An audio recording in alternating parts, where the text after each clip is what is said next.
everyone, I'm Anna. Nick! There we go. Alright, here we go. Alright, so like I said, I'm Anna. I want to thank Nick and Adam for inviting me to this awesome event. What a great thing this is, allowing us to share all different kinds of ideas and stories. And I'm just so honored to be able to share my story with you guys.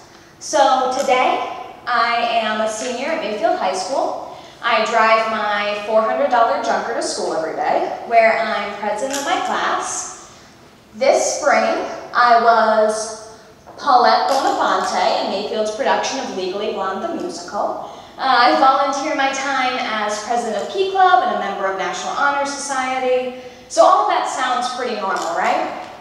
Well, I'm telling you all of this because while on the outside it appears that I'm living just the normal, busy life of a teenager, there's actually something very different about me.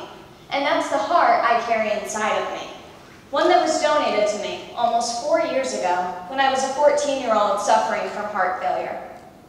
So it's been about 6 years since my heart story started when I was 12 years old. I just started feeling lousy, and my parents had me in and out at the doctor's office trying to figure out what was going on with me. I just felt tired all the time, and doctors said that I must have a virus. This went on for a few months until I developed pneumonia. Luckily, my pediatrician ordered a chest x-ray, and that revealed that my heart was slightly enlarged. This led to a follow-up with a pediatric cardiologist. It was a late Friday afternoon when my parents brought me for that appointment. They did an EKG and an echocardiogram, and from that, they were able to tell that I was in heart failure and had dilated cardiomyopathy and would need a heart transplant.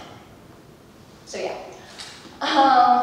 This is a moment that my parents describe as being hit in the head with a sledgehammer. And this was obviously a life-changing experience that my whole family would need to learn to deal with for the next few years. So as a 12-year-old, I obviously knew that I was very sick, but I also felt confident that I would be okay. I always believed that a heart would come. Optimism was my life preserver. We did our best to stay positive and took it one day at a time. And we did that for 832 days. Let me repeat that. 832 days.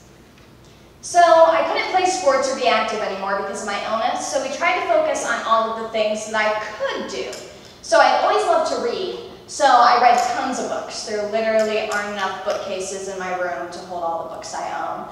I watched a lot of Netflix, right? Still do to this day. And I took up guitar lessons and even learned how to play golf.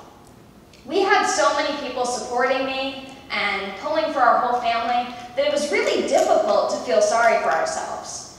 Instead, we focused on how lucky we were. Now, you wouldn't think that I was lucky to be diagnosed with dilated cardiomyopathy, but I can tell you how dangerous it is not to be diagnosed.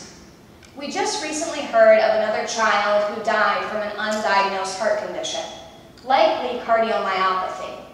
When I was diagnosed, I had an ejection fraction of 17%. And the only thing you need to know about that number is that it's bad. I was very sick, and although we knew that I wasn't feeling well, we had no idea that it was this severe or even heart-related. So immediately, we felt grateful that I had been diagnosed and that doctors could help me. A cardiologist referred us to Texas Children's Hospital, which just happened to be ranked #2 in the country for their pediatric heart program. So again, how lucky we were to be living right next to this state-of-the-art facility. They listed me on medications. They didn't list me on medications. They gave me some medications, they listed me on the transplant list, and the wait for a new heart began. So I mentioned before that I waited 832 days. Now, I know this sounds pretty terrible, but I actually gotta tell you, it really wasn't. I was actually pretty spoiled during that time, and I'm definitely not complaining about that. I got to take a Make-A-Wish trip to visit the set of my favorite TV show, Psych. Anyone a Psych fan? Sure, okay. We went to Vancouver for a couple days, my whole family, and it was a wonderful experience for all of us. Also, on my bucket list was to go see a Broadway show. So an anonymous benefactor, we still don't know who it was today, there we go, paid for my entire family to go to New York City. Students at my school had a coin drop for me. Our choir held a benefit concert. My sister, who was 9 at the time, did a lemonade stand one Saturday morning and made over $2,000. One morning we opened our door and there were $300 just in cash in a bag. Like I said, we were so well cared for during this time. But one of the most special gifts that we received was from a couple who had lost both of their children to cardiomyopathy. They did a fundraiser in honor of their babies, Cade and Addie, and sent part of that money to us. It was moments like this that really showed us the best in people, and it made us want to try and do the same. So almost immediately I started working as an advocate for organ donation. We started a Facebook page, and I named it Humor Heals the Heart. We used it to send messages and create videos to share with our friends and family, but that quickly spread until I had over 7,000 people following that page. We like to say that I became an accidental advocate because I was just a kid, but speaking requests started coming in from schools and nonprofits and news organizations, and giving back has really become a way that this experience has been a positive one in my life. So there's me in elementary school. So I've told you a little bit about the weight. Now let me tell you about the day 832. So a couple weeks prior, I had started having some dangerous heartbeats, and my doctors decided that I needed an ICD implanted, or a defibrillator. Now, we had gone all this time without me having any real issues that were major, and I did not want to get this ICD. That night, I prayed that a heart would come so that I wouldn't have to go through that. We got to the hospital very early in the morning for that appointment, and we got situated and sat down to wait, and a nurse came over to us, and they said they were having trouble finding a bed, and that they might have to reschedule. We were so frustrated. I can't eat before I have a procedure, so my parents don't eat because solidarity, but that just makes all of us grumpy. So they said, wait around for a little while, we'll see if we can figure it out, which we did, and a couple hours went by. They said, okay, we're good to go. We go up to the pre-op area, and they put the IV in, get me situated, and then we're waiting again. By this time, it's 1 o'clock in the afternoon. We're all grumpy, just not happy with the situation. And then I see my transplant coordinator, Diana, walk in the room, and there are like several people following behind her. And she sits down on my bed, and she says, hey, Anna, you ready to get this ICD? And I said, I guess. And she said, well, how'd you like to get a new heart instead? I didn't get an ICD that day. I got a new heart. They wheeled me into the operating room midnight, and it would take 10 hours and a couple of rough days after that, but I had a new, healthy heart beating inside of me, all thanks to the love of an organ donor. It is because of the organ donor that I'm standing here today, that I can attend Mayfield High School, and in a few months, I can go to college.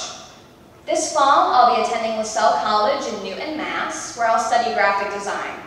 While I was waiting for my heart transplant, we were able to connect with the Life is Good company.